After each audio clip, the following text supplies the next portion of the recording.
Thank you so much for that introduction and this very powerful program. To be included in this is really a great honor.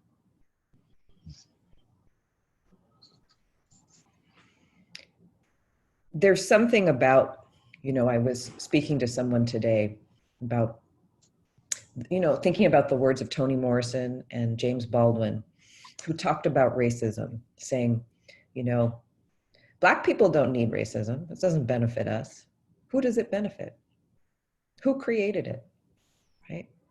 We didn't create it. And in some ways, how do we dismantle something we didn't even create,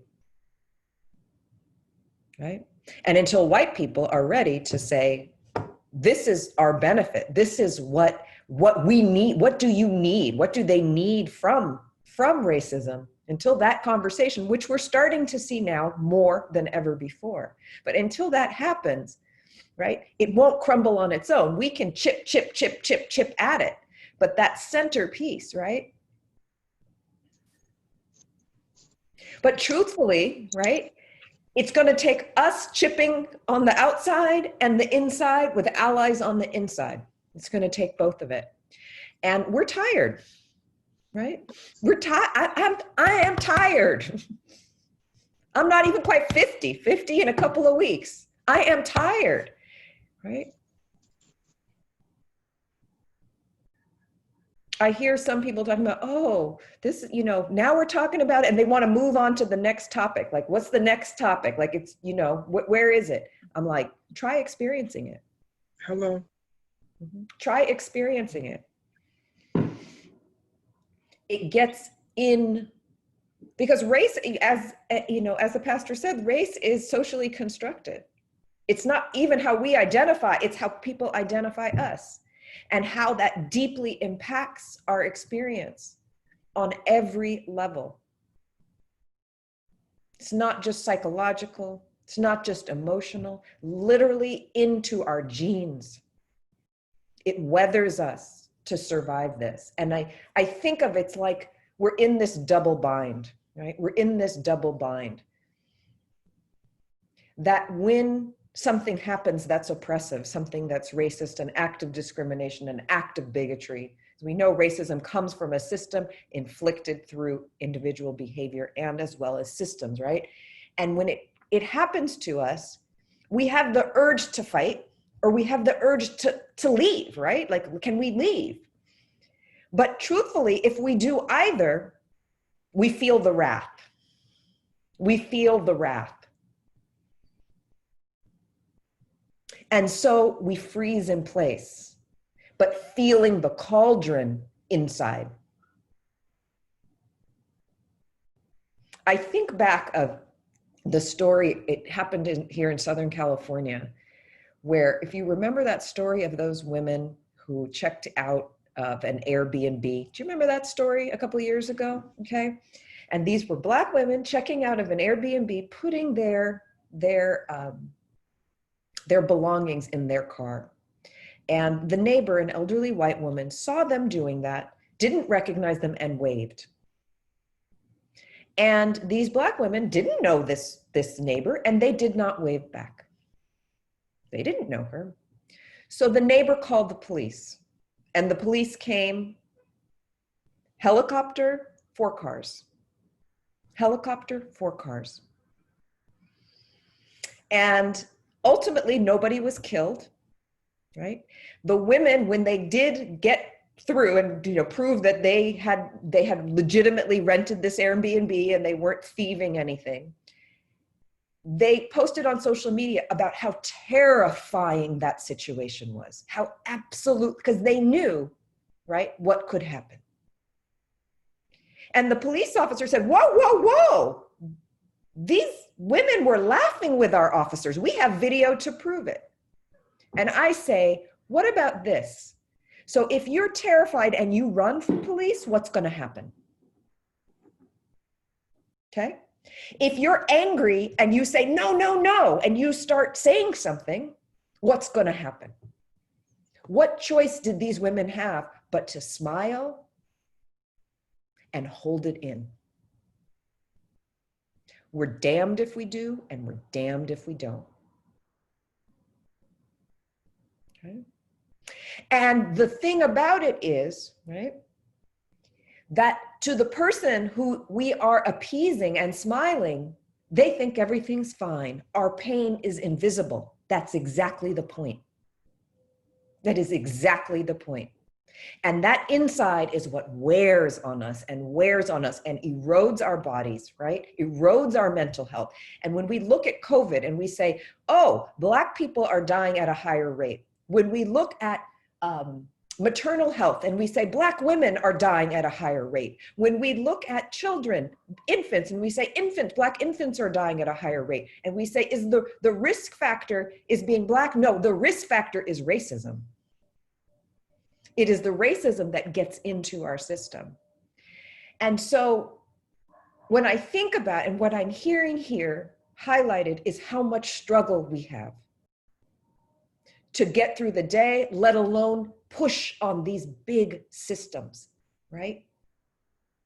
Right? This feeling of the struggle being permanent,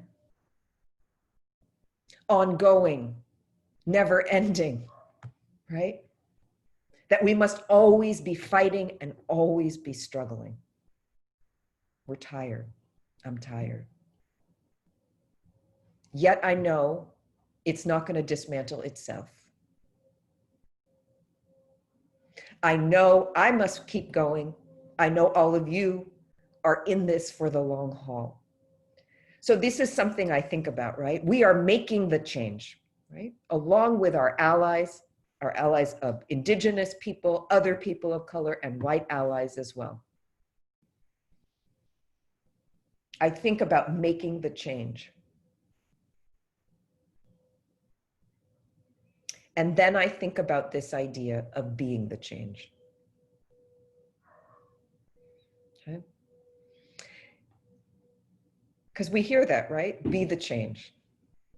But I'm trying to reconcile, how do I make the change and be the change? Because truthfully, if I'm struggling and always fighting, I don't want to live in a struggle world. I'm tired. We're tired. I don't want to live in a fight world. I want to celebrate. I want joy. I want ease. I want safety. Right? And if I'm always pushing and pushing and pushing, I'm in some ways, I end up, I don't know how to do anything else. And I recreate it. So then this call, I want to be the change. I want to be joy. I want to be celebration, right? I want to be that, like, that safety, that like place to dream and relax and rest. Deep, deep rest. We deserve rest. Rest is reparations, right? Okay.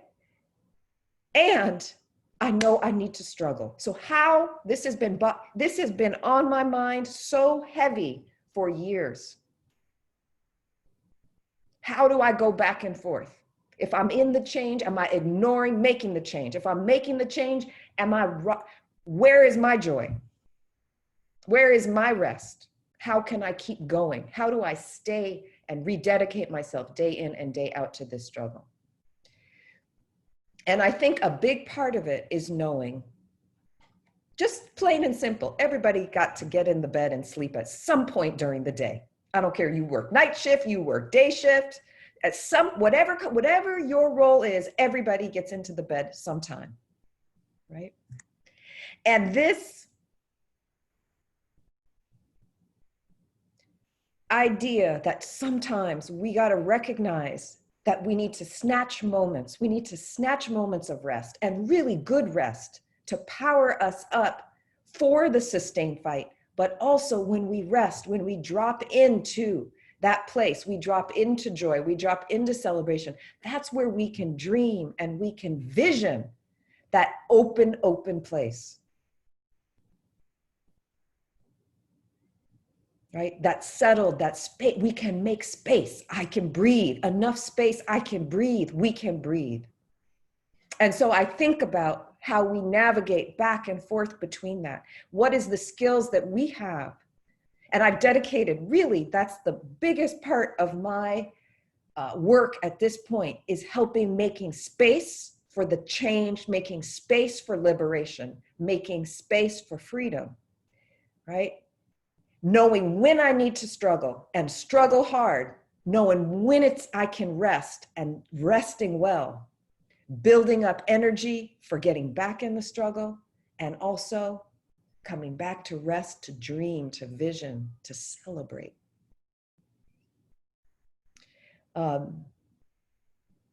Because that's the promise of Juneteenth, emancipation. That's the promise of Juneteenth, emancipation. So can we make the change and be the change, and back and forth, make and be, right? Because it shouldn't just be a pot of gold at the end of the rainbow. I want to savor that all the way down the road. So I hope you'll join me in this idea of how do we find moments of safety and connection and spaciousness within us to power up. And so I would just like to lead us on a very short, just a guided meditation to kind of anchor that in, if you'll bear with me. And so what I'd like to say is right now, wherever you are, your eyes are open, your eyes are closed, whatever feels the best to you. I invite you to scan your body, your physical body, for what feels the best at this moment. What sensation feels the best? Even if everything hurts, something hurts less. Find the best at this moment.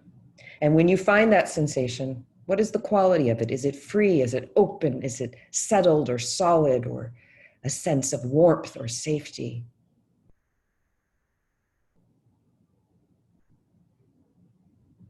Notice how deeply does it run? How wide does it spread?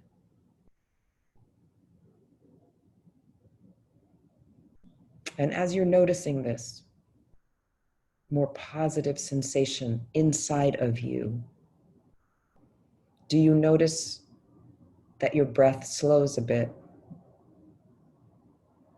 Do you notice that your muscles soften a bit?